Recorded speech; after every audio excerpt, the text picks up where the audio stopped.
Bismillahirrahmanirrahim. Assalamualaikum warahmatullahi wabarakatuh. Innal hamdalillah nahmaduhu wa nasta'inuhu wa nastaghfiruh. Recording in progress. Wa na'udzu billahi min syururi anfusina wa sayyiati a'malina.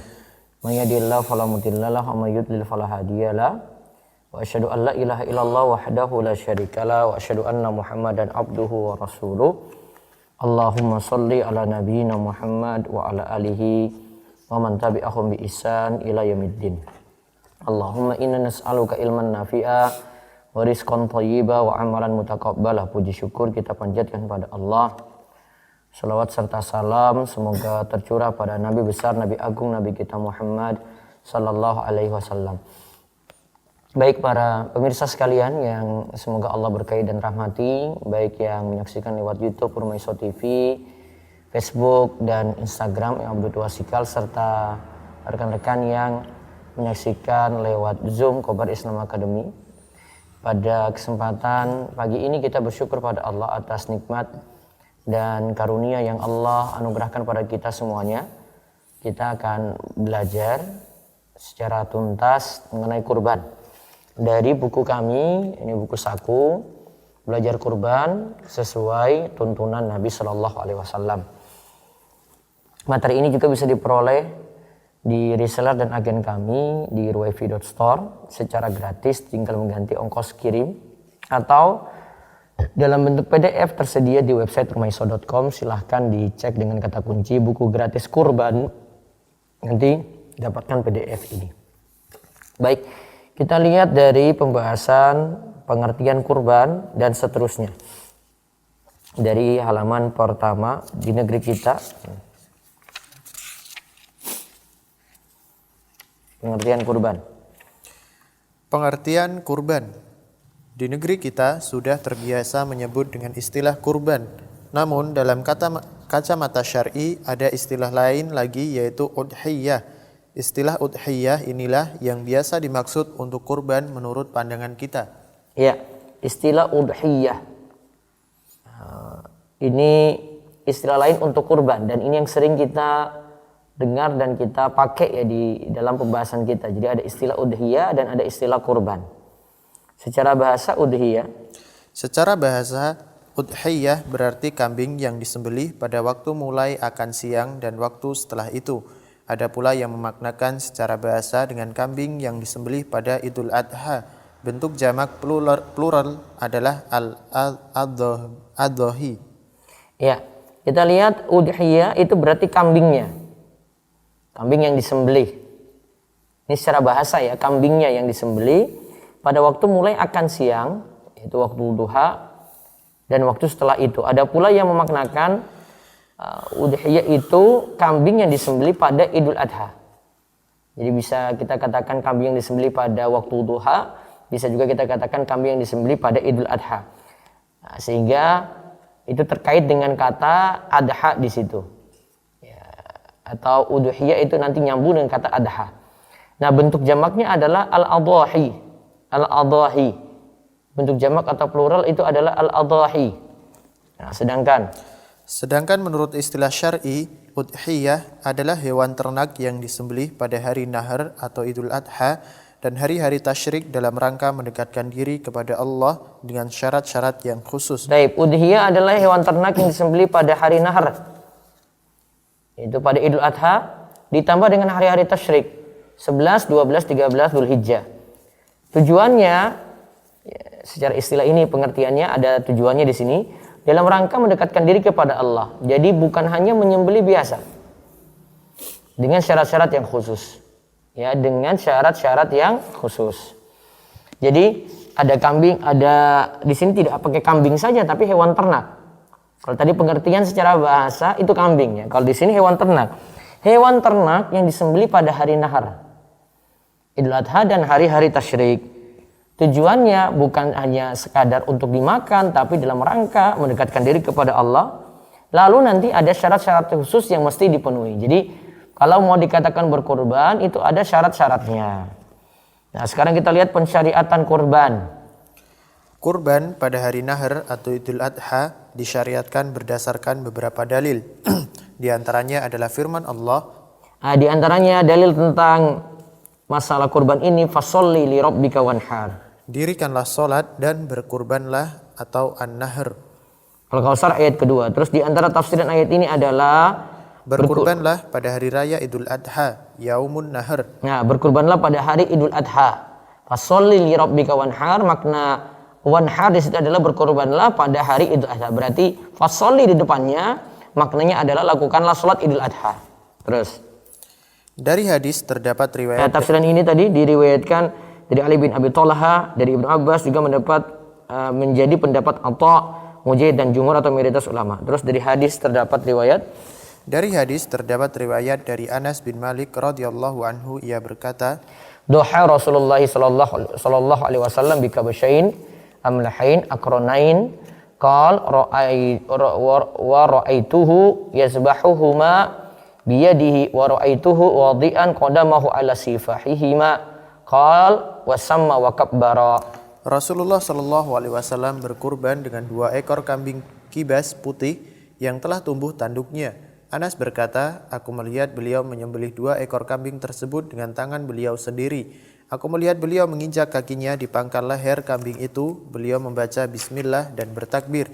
Kaum muslimin pun bersepakat atau berijma akan disyariatkannya kurban. Nah, di sini kita lihat praktek Nabi SAW ketika menyembelih 2 ekor kambing kibas putih yang telah tumbuh tanduknya. Anas lihat kayak begini, aku melihat beliau menyembelih 2 ekor kambing. Ingat, Nabi SAW pakai tangan beliau sendiri, berarti sahibul kurban baiknya menyembelih sendiri. Baca di Zoom itu ada apa?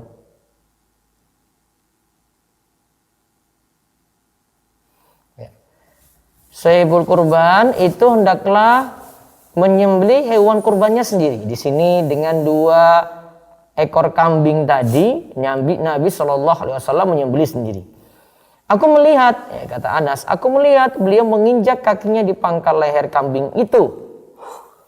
Ya, di pangkal leher kambing itu beliau membaca bismillah dan bertakbir. Beliau membaca bismillah dan bertakbir. Nah, kaum muslimin pun bersepakat, ya, ada ijma kurban itu disyariatkan. Tapi di sini belum kita bahas hukum ya.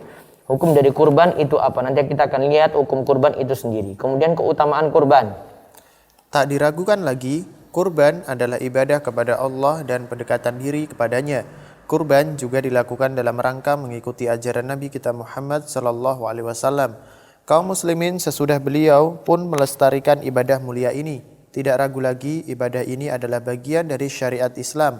Hukumnya adalah sunnah muakkad yang amat dianjurkan menurut mayoritas ulama. Ada beberapa hadis yang menerangkan fadilah atau keutamaannya, namun tidak ada satupun yang sahih. Ya, lihat. Tak diragukan lagi, kurban adalah ibadah kepada Allah dan pendekatan diri kepadanya. Kurban juga dilakukan dalam rangka mengikuti ajaran Nabi kita Muhammad SAW. Kaum muslimin sesudah beliau pun melaksanakan ibadah ini ya. Nah, tidak ragu lagi ibadah ini adalah bagian dari syariat Islam. Jadi kurban itu syariat Islam, bagian dari syariat Islam. Ya, terus hukumnya sunnah muakkad. Nanti akan kita lihat sendiri hukum secara lebih jelas. Nah, ada beberapa hadis yang menyebutkan keutamaannya, namun berdasarkan hadis yang lemah. Kita lihat perkataan dari Ibnul Arabi di bawah.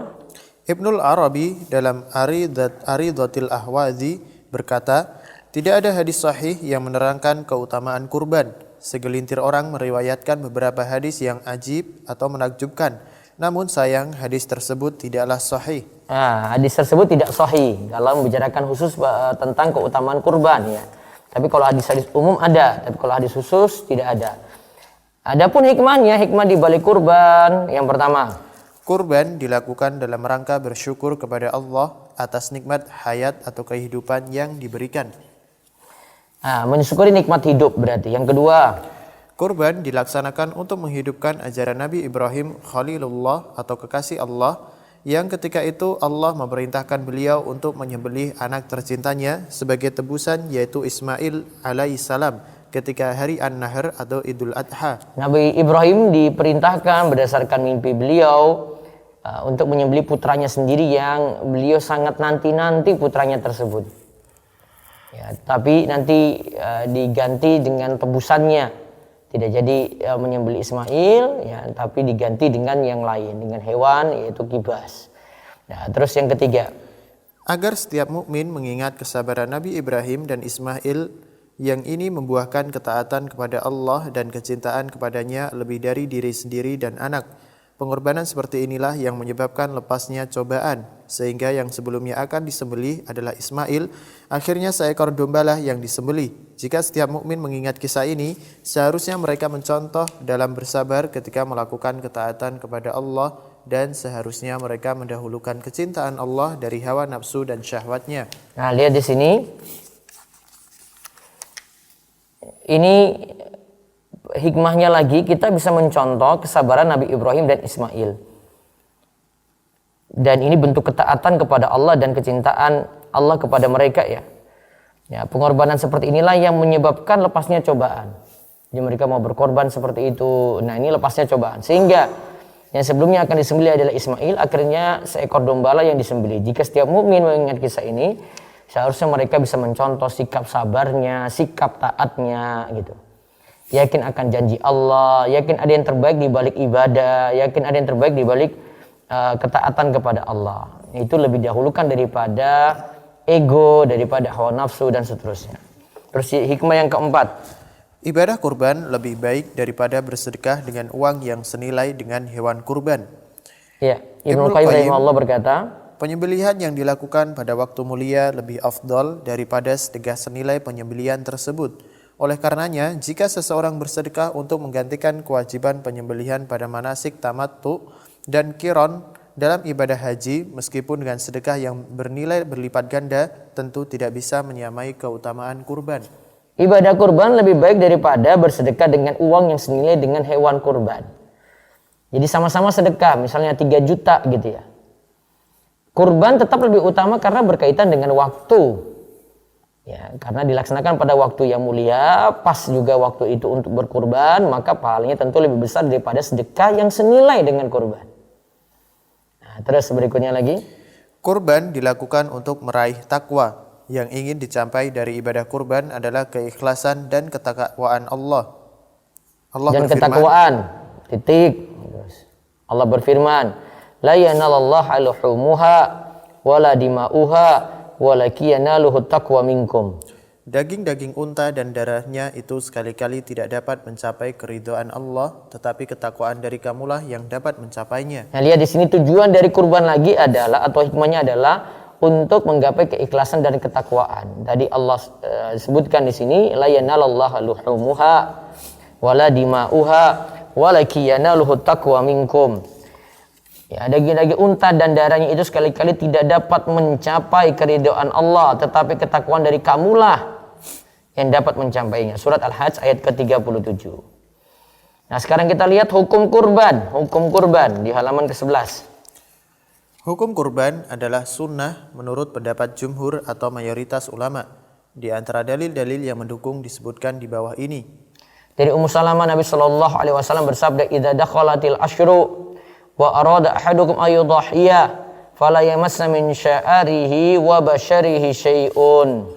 Jika telah masuk 10 hari pertama dari bulan Dzulhijjah dan salah seorang di antara kalian berkeinginan untuk berkurban, maka janganlah ia menyentuh atau memotong rambut kepala dan rambut badannya, diartikan oleh sebagian ulama kuku, sedikit pun juga. Ya, nanti hadis ini secara lebih lengkap kita bahas di halaman 31 ya. Tapi yang kita ingin lihat di sini bukan khusus tentang masalah larangan memotong kuku dan rambut ya, tetapi yang nanti kita lihat lebih detail ini tentang masalah hukum kurban diambil dari hadis ini.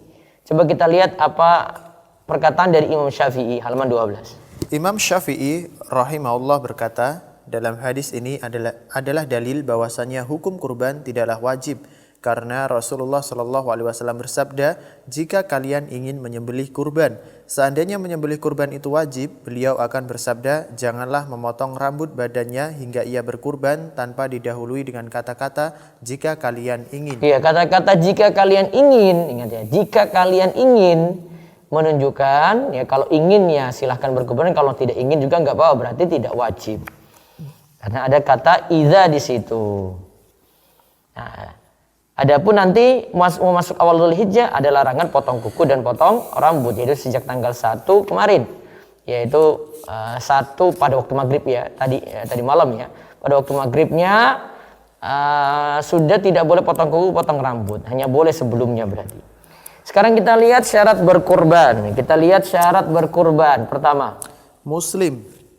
Kemudian yang kedua, Orang yang bermukim namun musafir sah untuk berkurban. nah kalau syarat yang kedua ini tidak dipakai oleh sebagian ulama ya. Jadi cukup 1, 3, dan 4. Yang ketiga, Kaya atau berkecukupan. kaya atau berkecukupan. Artinya punya kemampuan.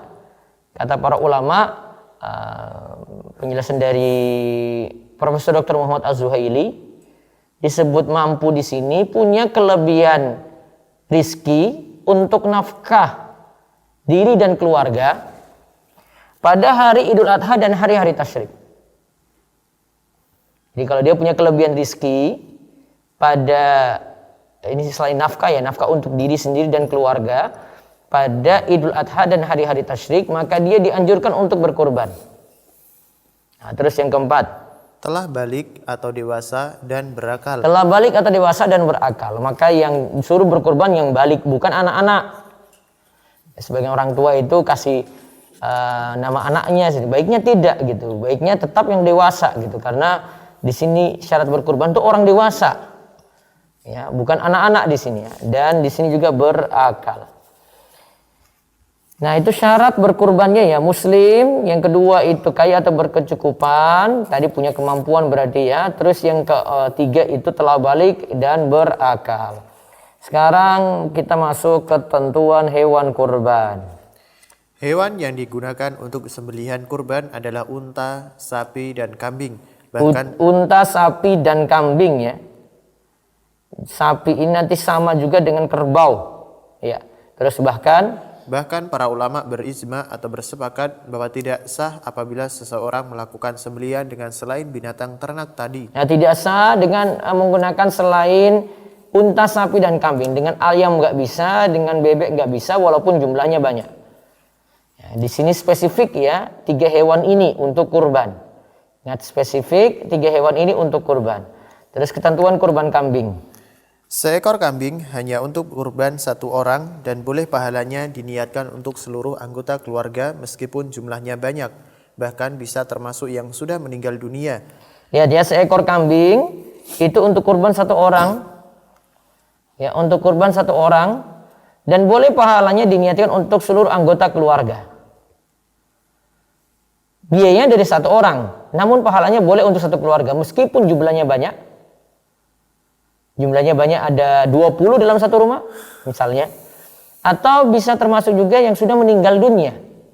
Yang meninggal dunia juga masuk di dalamnya. Dalam hadis disebutkan kana rajul fi ahdin Nabi sallallahu alaihi wasallam yudhahi bisyati anhu wa an ahli baitihi. Pada masa Rasulullah Shallallahu Alaihi Wasallam ada seseorang suami menyembelih seekor kambing sebagai kurban bagi dirinya dan keluarganya. Ya, artinya sebenarnya untuk 1 orang, tapi boleh dibawakan untuk 1 keluarga. Namun niatan untuk 1 keluarga ini syaratnya yang pertama 1 rumah, yang kedua itu orang yang dinafkahi, yang ketiga itu punya hubungan kerabat di situ. Atau sebagai hadiah lah kalau itu orang lain. Yang penting 1 rumah. 1 rumah itu 1 dapur gitu gampangannya. Nah, ini syarat yang disebutkan oleh para ulama. Terus para ulama sepakat? Para ulama sepakat bahwa kambing tidak boleh ada patungan di dalamnya. Demikian ijma yang dikatakan oleh Imam Nawawi. Nah, kambing tidak boleh untuk 10 orang patungan di situ. Ayo kita beli kambing untuk bisa kurban, nggak bisa. Itu namanya belajar kurban saja gitu. Atau 1 anak, 1 sekolah, 1 anak nyumbang 30.000 untuk dapat kambing gitu untuk 1 sekolah. Nah, itu baru belajar kurban, belum disebut berkurban. Nah, ini ketentuan pertama untuk kambing ya. Sekarang ketentuan kurban sapi dan unta. Seekor sapi boleh dijadikan kurban untuk 7 orang, sedangkan seekor unta untuk 10 orang atau 7 orang. Ya, lihat di sini seekor sapi boleh patungan untuk 7 orang. Seekor unta boleh untuk 10 atau 7. Untuk keterangannya di catatan kaki 15, jumhur atau mayoritas ulama berpendapat bahwa 1 unta hanya dijadikan urunan 7 orang untuk kurban. Karena dikiaskan dengan unta pada al-hadiyu. Sedangkan Asy-Syaukani mengatakan bahwa unta kurban boleh untuk 10 orang. Unta kurban 10 dan al-hadiyu itu 7 orang. Ya. Jadi ada perbedaan pendapat di sini. Namun yang paling aman ya memilih unta patungan untuk 7 orang. Nah, dari Ibnu Abbas radhiyallahu anhu beliau berkata begini. Kunna ma'a Rasulillah sallallahu alaihi wasallam fi safarin. Fahadaral adha fasyarakna fil baqarati sab'atan wa fil ba'iri asyratan. Dahulu kami pernah bersafar bersama Rasulullah sallallahu alaihi wasallam. Lalu tibalah hari raya Idul Adha, maka kami pun berserikat 10 orang untuk kurban seekor unta. Sedangkan untuk seekor sapi kami berserikat sebanyak 7 orang. Nah, dahulu kami pernah bersafar bersama Rasulullah SAW. Jadi boleh berkurban saat safar di sini ya. Ini dalilnya. Lalu tibalah hari raya Idul Adha. Maka kami pun berserikat 10 orang untuk kurban seekor unta. Dulu diantara alasannya itu karena lagi orang itu pada butuh untuk makan ya, maka dipakai 10 orang biar bisa berkurban gitu. Namun kalau milih pendapat yang lainnya tadi 7 ya. Ya, sedangkan untuk seekor sapi kami berserikat dengan 7 orang. Terus begitu pula dari orang yang ikut urunan kurban sapi atau unta, masing-masing boleh meniatkan untuk dirinya dan keluarganya. Jadi sepertujuh sapi boleh dibawa nama keluarga di situ. Jadi misalnya Pak Joko sekeluarga. Ya, Pak Joko sekeluarga, maka sepertujuh boleh untuk diri 1 orang dan keluarganya. Kemudian 1 kurban bisa untuk 1 keluarga. Ini tadi yang kita bahas. Dari Atha bin Yasar, ia berkata, Sa'altu Aba Ayyub Al-Ansari kaifa kanat ad-dhahaya ala ahdi Rasulullah sallallahu alaihi wasallam. Faqala kana rajul yudhahi bisyati anhu wa an ahli baitihi fayakulun wa yut'imun. Aku pernah bertanya pada Ayyub Al-Ansari bagaimana kurban di masa Rasulullah sallallahu alaihi wasallam. Beliau menjawab, seseorang biasa berkurban dengan seekor kambing diniatkan untuk dirinya dan 1 keluarganya. Lalu mereka memakan kurban tersebut dan memberikan makan untuk yang lainnya. Ya, seseorang biasa berkurban dengan seekor kambing diniatkan untuk dirinya dan keluarganya. Lalu mereka memakan kurban tersebut dan memberikan makan untuk yang lainnya. Terus Syekh Muhammad bin Shalih Al-Utsaimin dalam Syarhul Mumti' berkata, kolektif dalam pahala kurban tidaklah terbatas. Nabi Shallallahu Alaihi Wasallam pernah berkurban untuk seluruh umatnya. Ada juga seseorang di masa Nabi Shallallahu Alaihi Wasallam yang berkurban dengan 1 kambing untuk dirinya beserta keluarganya, walau jumlahnya 100. Nah, di sini boleh kolektif dalam pahala kurban, tidaklah terbatas ya. Nabi pernah berkurban untuk seluruh umatnya. Ada juga seorang di masa Nabi SAW yang berkurban dengan 1 kambing untuk dirinya beserta keluarganya, walaupun jumlahnya 100 gitu kata Syekh Muhammad bin Shalih Al-Utsaimin di sini. Nah, sekarang syaratnya yang tadi saya sebut ya, niatan 1 keluarga itu bagaimana? Coba lihat di halaman 19. Niatan untuk 1 keluarga untuk 1 kurban dibolehkan asalkan memenuhi 3 syarat berikut. Niatan untuk 1 keluarga untuk 1 kurban itu dibolehkan asalkan memenuhi 3 syarat berikut. Pertama, tinggal bersama atau 1 rumah. Nah, bisa jadi tinggal bersama ini juga ada yang sementara pergi keluar kota untuk kerja gitu ya. Anaknya kerja tapi masih rumah di situ, atau suaminya kerja tapi masih rumah di situ, itu masih masuk ya. Terus yang kedua, istri atau masih kerabat walau jauh kekerabatannya. Iya, istri atau masih kerabat. Tadi tinggal bersama atau tadi ada istri atau masih kerabat ya. Maka otomatis kalau suami kurban, istri pahalanya bisa masuk di situ. Ada kerabatnya 1 rumah juga bisa masuk di situ. Terus yang ketiga, yang diniatkan dalam pahala adalah orang yang wajib dinafkahi seperti kedua orang tua dan anaknya yang masih kecil, atau sebagai hadiah untuk 1 keluarga yang ada seperti paman atau saudara dalam 1 rumah. Nah, bisa di sini diniatkan dalam pahala yang dinafkahi dalam 1 rumah tadi ya, atau sebagai hadiah di dalam 1 rumah juga tadi ada keluarga yang lain di situ. Nah, boleh. Sekarang memilih hewan terbaik untuk kurban. Dari Anas bin Malik radhiyallahu anhu, ia berkata, anna Nabiyya sallallahu alaihi wasallam kana yudhahi bi kabshain amlahain aqranain wa yusammi wa yukabbir wa yad'u rijlahu ala sifahihima wa fi lafdhin dhabahahuma biyadihi muttafaqun alaihi wa fi lafdhin saminaini wa li abi awana fi sahihihi saminain bil musallasa badalas sin. Nabi Shallallahu Alaihi Wasallam biasa berkurban dengan 2 kibas atau domba jantan putih yang bertanduk. Lalu beliau mengucapkan nama Allah dan bertakbir, dan beliau meletakkan kedua kakinya di pipi kedua kibas tersebut saat menyembelih.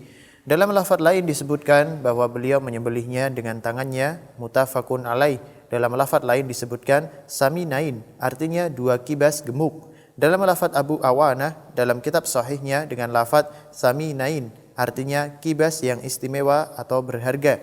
Ya, di sini disebutkan ini untuk pilihan hewan kurban ya. Coba lihat di sini rinciannya kibas domba jantan. Ada disebutkan warnanya putih. Bisa pilih yang bertanduk lebih baik, walaupun tidak ada tanduk juga tidak masalah. Saat menyembelih membaca bismillah. Lalu Allahu Akbar.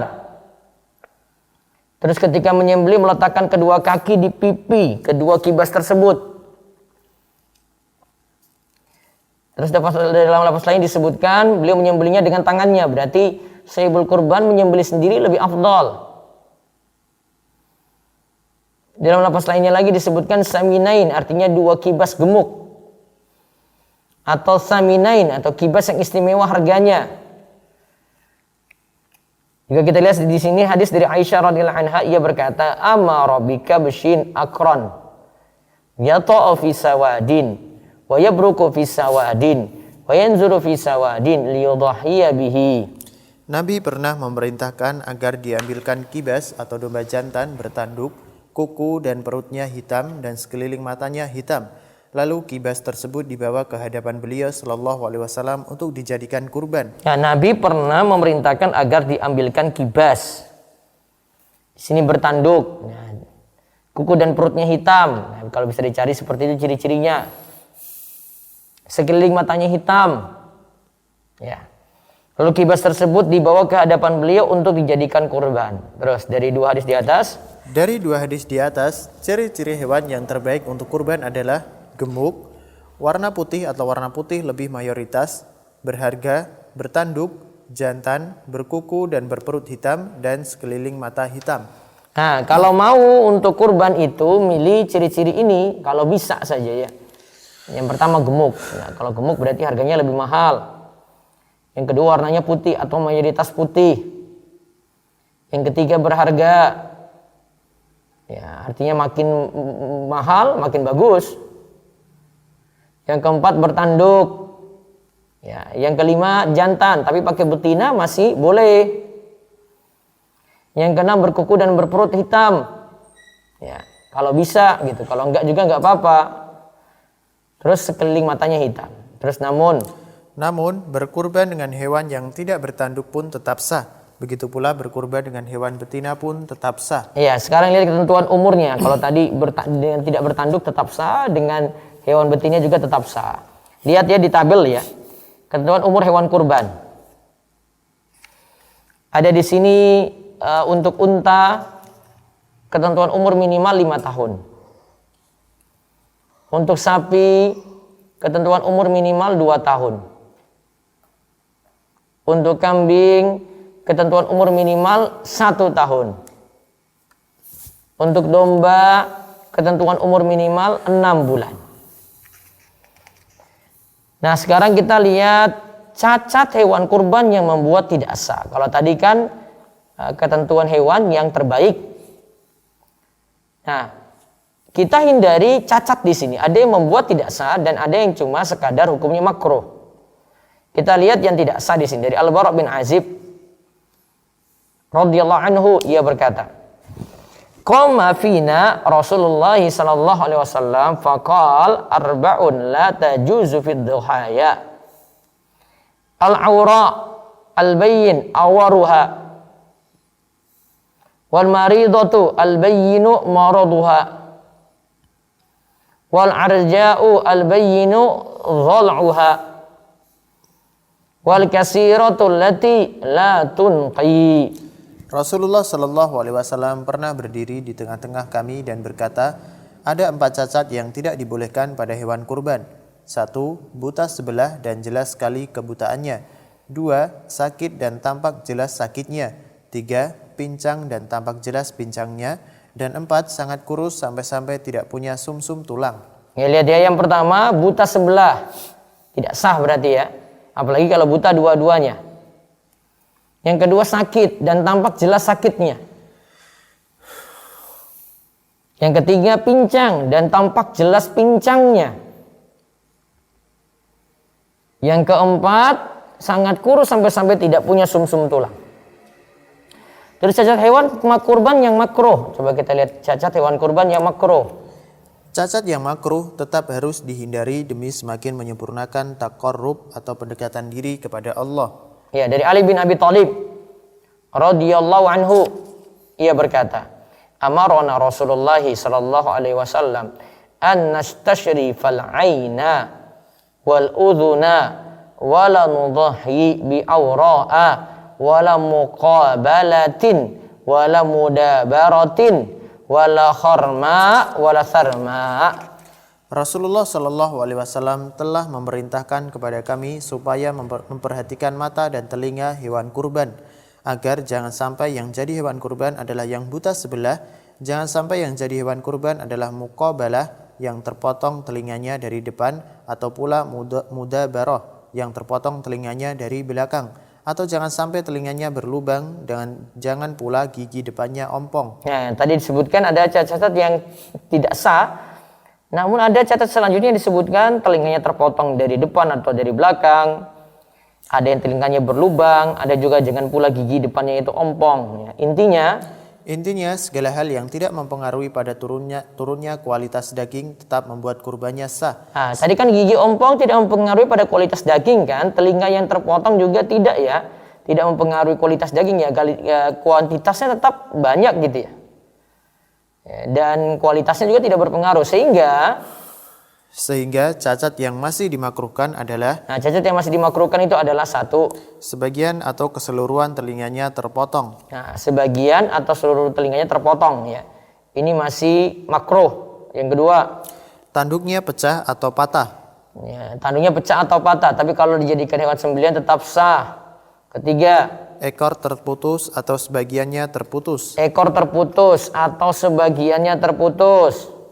Keempat, gigi ompong atau tanggal gigi depannya. Nah, gigi ompong atau tanggal gigi depannya. Yang kelima, sudah kering air susunya, tetap membuat sah kurban karena tidak mengurangi kualitas dagingnya. Nah, ini tidak mengurangi kualitas dagingnya, jadi kurban tetaplah sah. Wallahu alam. Ini yang kita kaji dulu. Nanti di kesempatan pekan depan akan kami umumkan lagi untuk melanjutkan pembahasan tuntas kurban ini. Tersisa sekarang tentang cara penyembelihan sampai pemanfaatan hasil kurban dan larangan-larangan yang terkait dengan kurban tadi. Baik, ada kurang lebih waktu 15 menit ke depan. Silahkan jika ada yang ingin bertanya, monggo. Bisa dari Zoom, yang ada di chat bisa dibaca dulu.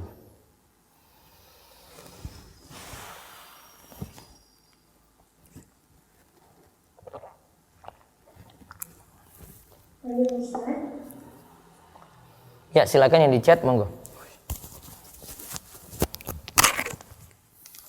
Assalamualaikum Ustaz, bolehkah mengkodok puasa Ramadan pada tanggal 1 sampai 8 Zulhijjah? Jazakallahu khairan Ustaz. Saya sempat jawab kemarin, tanggal 1 sampai 8 bisa niatkan kodok saja, bisa dipaskan dengan harinya, nanti dapat terbebas dari kodok puasa tadi ya.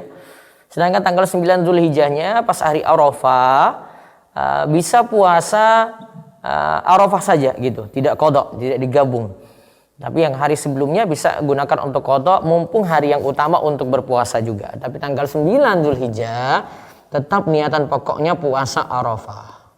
Baik, berikutnya lagi.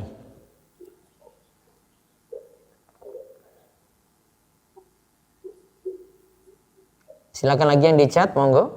Baik Ustaz. Assalamualaikum Ustaz. Waalaikumsalam warahmatullahi wabarakatuh. Setelah bangkit dari rukuk lupa membaca Rabbana walakal hamdu, apakah salatnya sah? Jazakallahu khairan Ustaz. Kalau pakai mazhab Syafi'i itu masuk sunnah hay'ah, salatnya tetap sah. Ya, berikutnya lagi.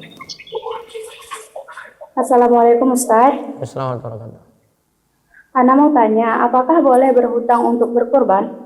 Nah, para ulama punya bahasan ini, bolehkah berutang untuk berkurban? Dari Imam Ahmad, untuk kurban atau akikah tetap sah di situ. Jadi boleh saja orang berkurban dengan utang, namun dengan catatan dia harus melihat kemampuan dia untuk melunasi utang tadi. Sekali lagi, dia harus melihat kemampuan dia untuk melunasi utang tadi. Kalau memang mampu, monggo. Misalnya kurban tanggal 20 besok, ya, nanti awal bulan baru uang itu ada 10 hari lagi, berarti nanti tanggal muda itu ini.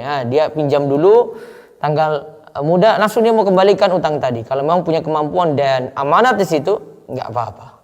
Wallahu a'lam. Baik, ini di kolom chat ini banyak, di kolom resen banyak. Bisa yang dari resen dulu, monggo.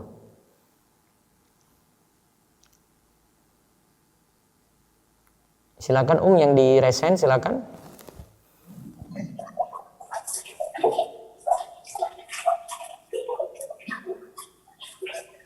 Hari ini silahkan dibuka mic-nya.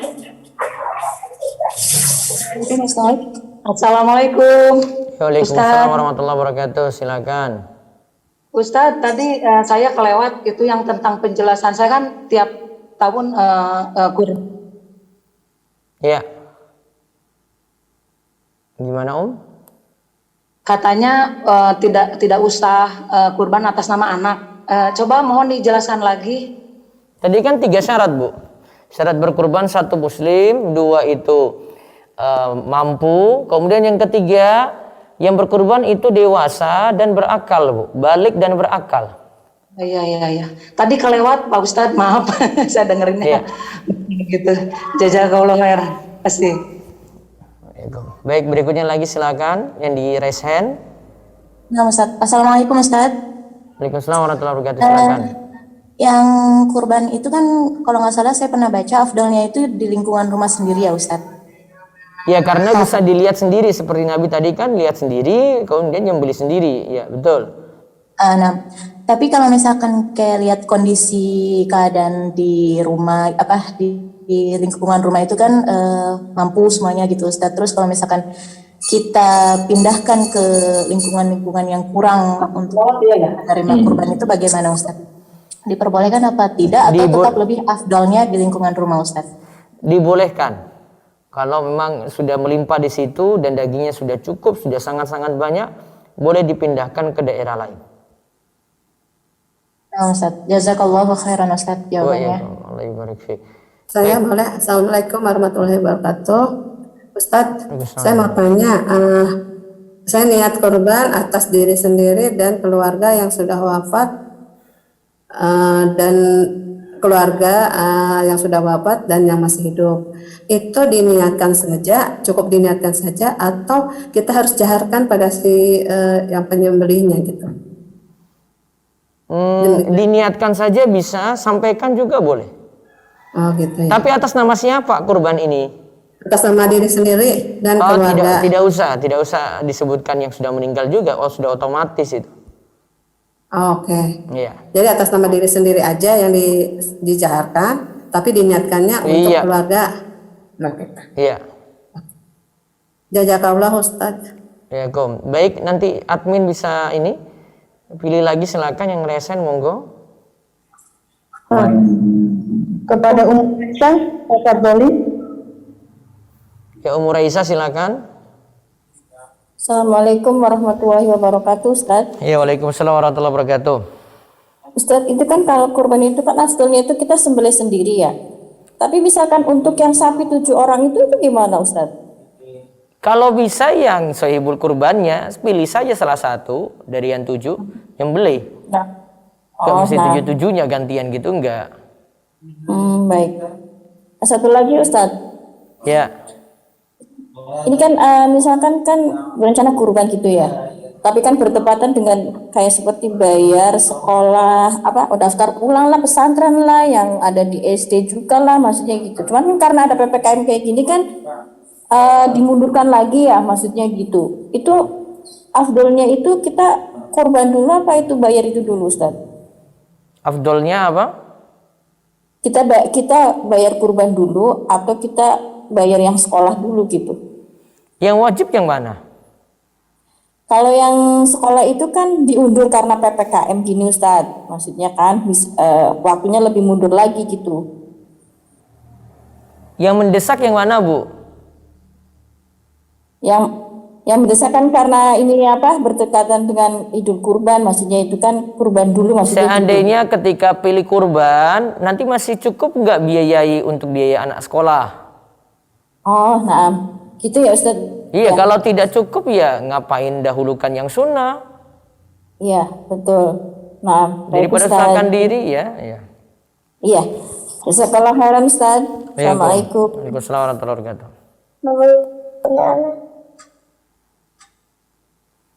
Ya, berikutnya lagi sesuai urutan ya. Monggo. Sebentar Pak, nggak bisa dulu, tunggu ini ada yang ini ya. Monggo.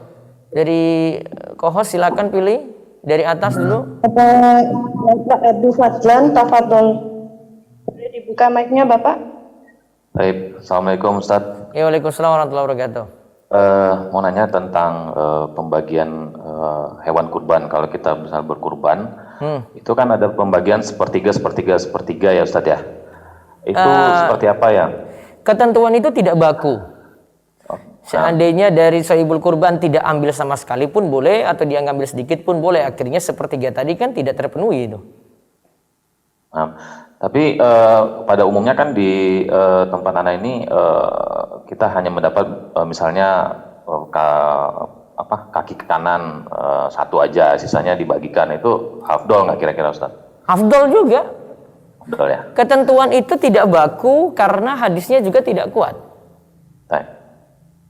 Nah, Ustaz, yang ada dalam ayat itu disuruh fakulu minha, makanlah sebagian darinya gitu. Sebagian saja, maksudnya sedikit aja sudah dikatakan memenuhi hal sunnah di situ. Baik, jazakallahu khairan Ustaz. Iya, waalaikum. Berikutnya lagi. Ibu Hasna Faizah, boleh dibuka mic-nya? Assalamualaikum. Waalaikumsalam warahmatullahi wabarakatuh. Mau tanya, untuk yang kurban itu kan sahibul kurban ada pelarangan potong kuku dan lain-lain. Itu berlaku hanya untuk kayak sahibul kurbannya dan sahibul kurbannya aja, atau misalkan sama keluarganya, misalkan fulan dan keluarga itu berlaku pelarangannya untuk fulannya aja, atau keluarganya juga termasuk berlaku nggak boleh potong kuku dan lain-lain Ustaz? Hanya berlaku untuk sahibul kurban saja. Misalnya atas nama Pak Joko dan keluarga, berarti cuma untuk Pak Joko saja.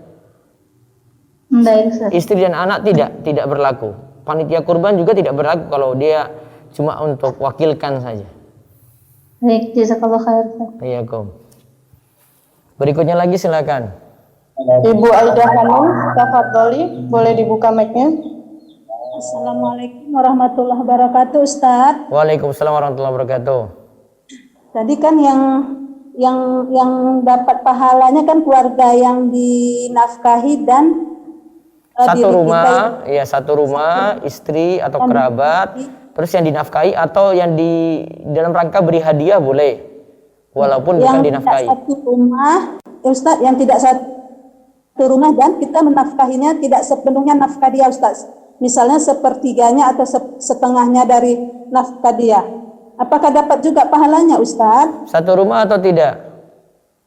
Tidak satu rumah, Ustaz, tapi kita nafkahi. Tidak bisa. Kalau mau cuma kasih dana ke dia saja, suruh kurban, gitu aja. Tapi kalau ngikutkan ke pahala tidak. Walaupun kita nafkahi setengahnya, Ustaz. Syaratnya satu rumah, Bu. Oh, mesti satu rumah ya, Ustaz? Iya, barengan atau rumahnya di situ. Ya, Ustaz. Syukran, Ustaz. Jazakallah khairan, Ustaz. Baik, berikutnya lagi. Ummu Zahra, tafadholi. Assalamualaikum Ustaz. Waalaikumsalam warahmatullahi wabarakatuh.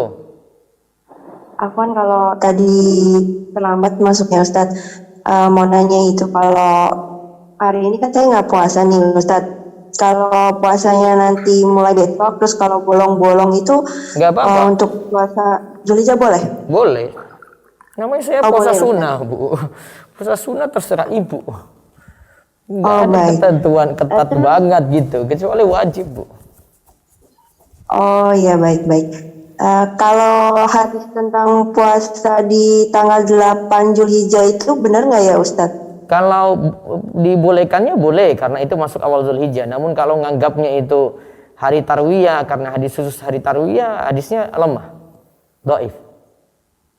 Oh baik, baik Ustadz. Satu lagi Ustadz di luar tema. Jadi gini, suami saya itu mau pakai tanah saudara untuk parkir mobil. Namun di tanah tersebut ada yang menggarap, ditanami aneka tumbuhan kayak pisang, terus singkong gitu Ustadz. Nah kalau suami mau ngasih kompensasi berupa uang, apa bisa diniatkan untuk membayar zakat perdagangan yang sudah diutangkan itu Ustadz? Kompensasinya untuk mengganti tumbuhan yang ditanamnya itu Ustadz. Rumit banget nih Bu. Coba ini jelaskan. Iya, jadi suami kan mau pakai tanah saudara nih dekat rumah. Nah di tanah itu ada yang menggarap gitu Ustadz, ada yang ditanemin sama orang gitu.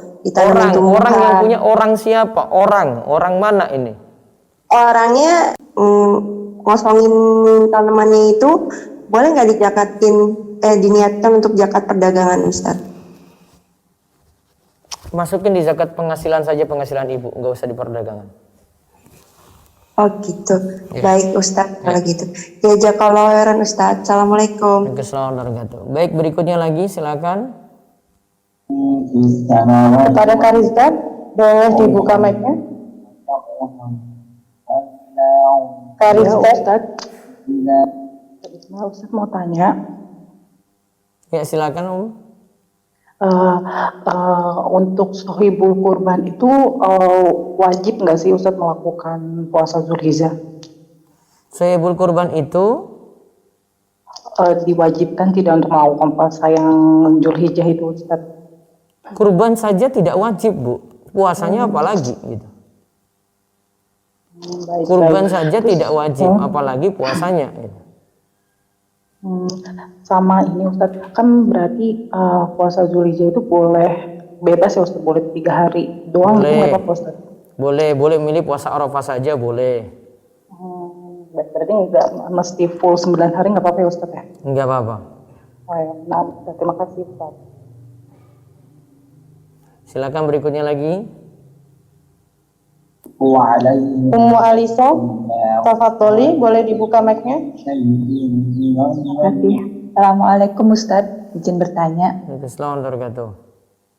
Ustadz, gimana kalau kita niatkan ikut arisan untuk bayar kurban gitu Ustadz? Bukan hutang tapi arisan, karena kan mungkin kita tahu ya kebetulan hari saat ini kan bersama dengan bayar sekolah anak-anak gitu. Jadi kita udah niatkan tahun sebelumnya tuh kalau ikut arisan, kalau dapat arisan ini gitu mau dibayarkan untuk kurban gitu, gimana? Boleh, Ustadz? boleh Bu, boleh.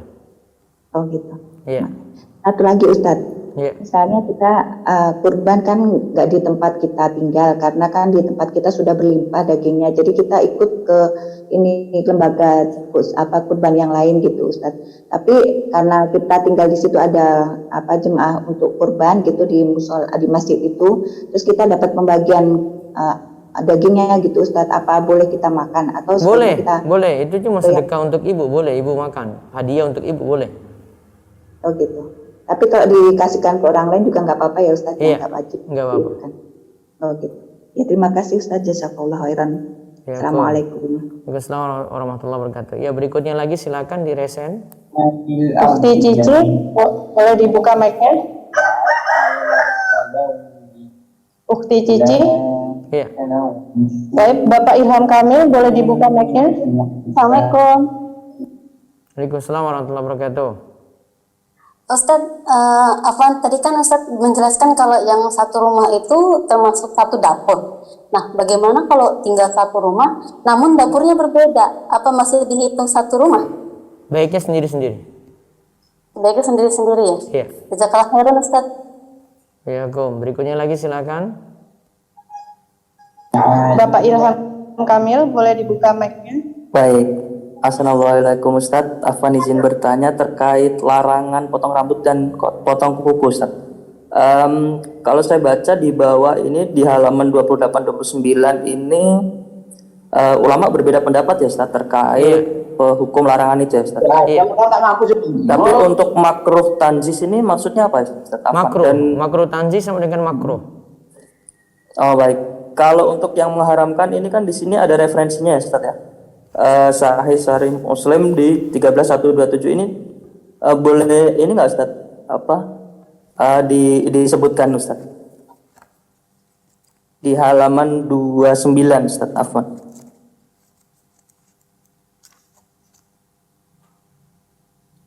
Itu cetakan lama itu kayaknya. Ini saya dari PDF Ustaz, afwan.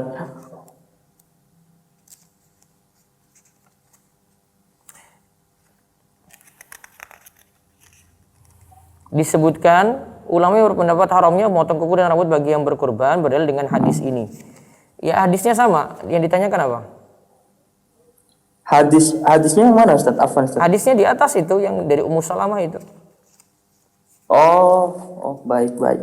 Baik Ustaz, baik. Ya, terima kasih Ustaz jawabannya Ustaz. Berikutnya lagi silakan. Bapak Abi, boleh dibuka mic-nya? Assalamualaikum warahmatullahi wabarakatuh. Waalaikumsalam warahmatullahi wabarakatuh. Izin bertanya Pak Ustadz, ini terkait dengan contoh Rasulullah. Misalkan kita menyampaikan ke panitia kurban bahwa saya mau berkurban atas nama saya, kemudian dan keluarga. Nah, pada saat menyampaikan itu sama yang panitia kurban keberatan, jadi dicoret yang nama keluarganya itu, jadi cukup nama pengorban saja. Kira-kira bagaimana Pak Ustadz? Ya nggak apa-apa. Nanti dengan niatan Bapak saja, nggak usah ditulis keluarga juga nggak apa-apa. Ya Pak Ustadz. Kemudian yang kedua Pak Ustadz, ini pada saat saya mau berkurban sudah niat akan berkurban di masjid di dekat rumah. Tapi saya dapat berita info masjidnya agak jauh sedikit, itu minta saya berkurban di sana karena lebih membutuhkan. Kira-kira bagaimana baiknya Pak Ustadz? Kalau memang tempat Bapak sudah melimpah, dikasih ke tempat lainnya saja. Oh, nggak apa-apa Pak Ustadz ya? Iya, nggak apa-apa. Hanya di penyampaian kepada panitia yang dekat, bagaimana baiknya Pak Ustadz ya? Saya soalnya udah sampaikan juga. Ya, sampaikan saja Pak. Kalau memang sulit ya nggak usah di tempat Bapak juga, nggak apa-apa. Oh, siap Pak Ustadz. Terima kasih. Iya. Ya, kalau yang kasih. Ya, Assalamualaikum warahmatullahi wabarakatuh. Waalaikumsalam warahmatullahi wabarakatuh. Ya, berikutnya lagi. Bapak Muhammad Zaki, boleh dibuka mic-nya? Assalamualaikum warahmatullahi wabarakatuh. Izin bertanya Ustaz. Kalau misalkan Ana niat berkurban, tapi kan ini Ana kan single parent Ustaz. Udah gitu, alhamdulillah ada uang warisan dari bapaknya anak-anak, dan anak-anak sudah mengizinkan untuk berkurban. Terus di atas namakan berarti kan anak-anak ada yang belum balik ya Ustadz. Apakah boleh dengan atas nama Ana padahal itu uang anak-anak? Pakai nama ibu aja. Nama ibu ya. Nama Ana boleh ya Ustadz? Iya. Terus satu lagi Ustadz Afan. Iya. Kalau misalkan ada seseorang yang menghadiahkan, misalkan dia mau berkorban sapi, tapi itu kan untuk 7 orang ya Ustadz. Iya. Nah terus dia menghadiahkan salah satu bagian dari 7 itu untuk ke seseorang, apakah diperbolehkan ya Ustadz? Boleh atas dengan izinnya. Oh gitu ya Ustadz. Iya. Syukran Ustadz, jazakallahu khair. Waalaikumsalam. Ya, berikutnya lagi silakan. Bapak Muhammad Yarla, boleh dibuka mic-nya? Bapak Muhammad Yarla. Ya. Assalamualaikum Ustadz. Ya, waalaikumsalam warahmatullahi wabarakatuh. Apakah nama sohibul kurban harus disertakan bin atau binti saat mau potong hewannya? Apakah nama sohibul kurban? Nama sohibul kurban harus disertakan bin atau binti tidak saat harus. mau potong hewan? Tidak harus. Ya, tapi nanti Tidak manut harus, panitia saja. Kalau panitia minta ya kasih aja, gak apa-apa. Oke. Satu lagi Ustadz, maaf. Dan bolehkah panitia meminta sebagian dagingnya dari sohibul kurban untuk memasak yang nantinya untuk konsumsi panitia? Boleh, kalau dari sohibul kurban izinkan, itu hadiah berarti untuk panitia kurban. Boleh. Oke, syukran Ustaz, jazakallahu khair. Ya, Kom. Berikutnya lagi silakan. Bapak Aryo Bismoko, boleh dibuka mic-nya? Assalamualaikum Ustaz. Waalaikumsalam warahmatullahi wabarakatuh. Yang lebih abdul itu jantan tapi lebih kecil atau betina tapi lebih besar Ustaz, karena keterbatasan dana. Keterbatasan dana. Jantan lebih kecil atau betina tapi lebih besar. Kalau memang mau pandang maslahat untuk dagingnya banyak, ya cari yang betina dan itu dagingnya banyak gitu, karena orang butuh. Oke. Sama satu lagi Ustaz. Iya. Di dekat rumah saya, tempat saya biasa taruh kurban itu, penyembelihannya kurang syar'i Ustaz. Maksudnya disembelihnya sambil ditonton sama kambing. Jadi hewan-hewan lain bisa melihatnya. Jadi menzolimi hewan lain. Nah, sementara di sini nggak ada panitia lain Ustaz selain di situ. Gimana Ustaz kalau ana tetap ngasih ke panitia itu? Bisa kasih ke panitia masjid tadi, itu kan cuma masalah sah tetap sah itu ya yang tadi ya. Cuma keliru saja. Tapi kan masalah hubungan dengan masjid yang dekat kan lebih bagus dibandingkan kalau kita kasih ke orang lain. Oh iya. Jazakallahu khairan. Waalaikumsalam. Baik, berikutnya lagi. Ibu Hardianti, boleh dibuka mic-nya? Assalamualaikum Ustadz. Ya, waalaikumsalam warahmatullahi wabarakatuh. Izin bertanya di luar tema, Ustadz. Ya. Qadarullah suami kakak Ana positif COVID, sedangkan kakak Ana negatif. Bagaimana tips-tips melakukan isoman di rumah? Sebagaimana pengalaman Pak Ustadz selama terpapar COVID. Ditambah lagi ada info dari kementerian bahwa suami kakak Ana tercatat sebagai orang yang positif COVID-19. Lalu bagaimana untuk menenangkan beliau sepertinya beliau shock dengan berita tersebut? Bagaimana tutorialnya bila kakak Ana merawat suaminya agar tidak terpapar COVID dari suaminya? Kalau merawat seperti itu kemungkinan terkapar juga sama Bu. Nanti kemungkinan kena juga resiko gitu ya. Kecuali kalau lepas gitu ya. Nanti suami sendiri dia rawat sendiri. Tapi kan nggak mungkin seperti itu. Jadi saran saya tetap dirawat saja. Nanti yang si istri tadi kuatkan imun juga gitu. Karena dia nggak bisa lepas dari suaminya. Banyak minta tolong pada Allah, banyak berdoa. Terus saran saya yang kedua, kalau itu diperiksa lewat dokter, manut aja apa-apa obat ataupun saran-saran dari dokter, diikuti saja. Biasanya kalau sudah resmi dari puskesmas atau dokter, itu penanganannya sudah khusus itu. Mereka nangani khusus dan itu gratis semua. Namun saya nggak tahu ini isoman sendiri, pilihan sendiri atau bagaimana gitu. Kalau memang ada petugas kesehatan, ya manut aja obatnya manut ke situ. Tidak minum yang macam-macam kalau sudah ada dari rumah sakit atau puskesmas ya. Lebih aman karena obatnya lebih jelas gitu loh. Dibanding dengan herbal kita tidak tahu dosisnya itu bagaimana, cara pembuatannya seperti apa gitu. Saya lebih tentrem kalau obat medis, kalau memang itu sudah saran dari dokter langsung. Ikuti saran itu saja. Dan jangan terlalu banyak pusing pikiran gitu loh untuk ini. Kalau teman atau keluarga yang tahu ada yang sakit, semangatin gitu, ditelepon, hibur, kasih semangat, bilang itu memang nanti akan lewat gejala ringan ada, gejala berat ada gitu ya. Tapi beri semangat semua nanti akan sembuh. 3% kan saja yang ini masalah berat ya. Tapi kalau 97% itu sembuh semua itu. Ya, tapi ya ada memang yang parah sekali ada gitu. Tetap disemangatin terus Bu. Afwan Ustaz. Jazakallahu khairan. Ya, waalaikumsalam. Baik, berikutnya lagi silakan. Masih resen? Kepada Ummu Yasmin, boleh dibuka mic-nya. Assalamualaikum warahmatullahi wabarakatuh, Ustadz. Waalaikumsalam warahmatullahi wabarakatuh. Ustadz, Afwan, mungkin apa saya yang terlewat ya tadi. Ini Ustadz, misalkan yang kurban itu kan yang potong kambingnya itu dapat bagiannya, itu ada bagian sendiri satu bagian. Itu gimana itu Ustadz? Apa itu ada dalam syariat? Yang potong apa tadi? Di hari kurban itu kan biasa di kampung itu ada panitia. Nah kan ada yang tukang potong kambingnya itu.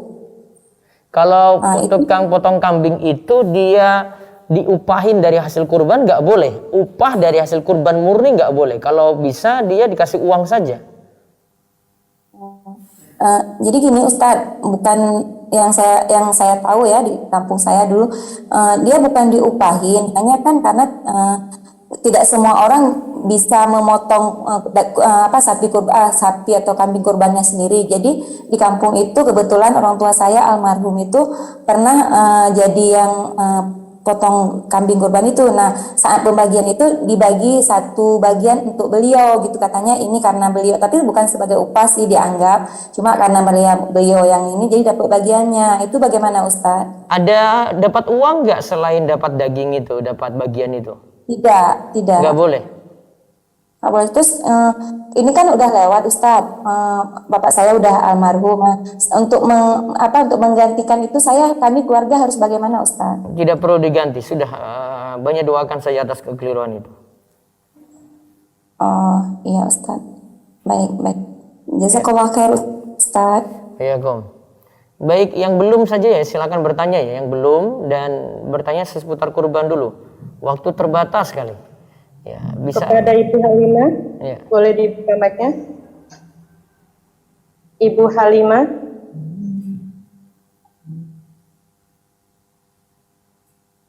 Ibu Halimah.